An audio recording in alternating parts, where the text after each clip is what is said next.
Should I just go? Good evening, everyone. Welcome to the chairman and welcome to Ntomb'Yelanga NaBaLimi's performance. Thank you for being here. Please do enjoy the performance.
I remember a time when Africa was Eden and gods walked the earth. I remember the sun-burnt people establishing Kemet, now known as Egypt. I remember the holy place, Ethiopia, the father and mother of all dynasties where gods walked the earth. I remember our ancestors saying, "You are the light, let it shine." I remember how later greed, anger, jealousy, and bloodshed turned our world upside down. Honor was lost, truth and love became a myth when Africa was ripped, robbed, and raped, and her people's story was distorted, disfigured, and destroyed. Ntomb'Yelaga.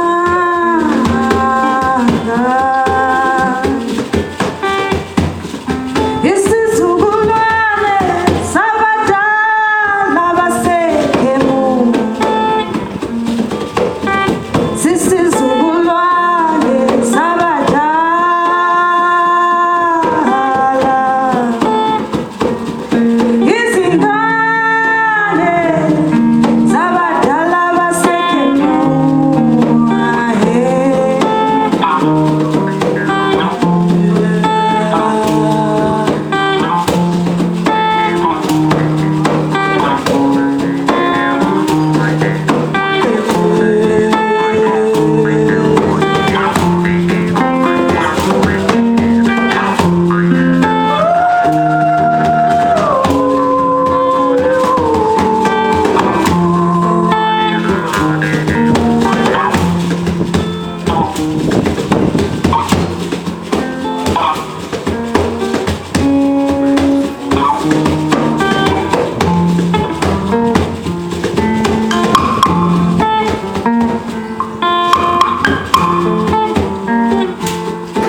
very much.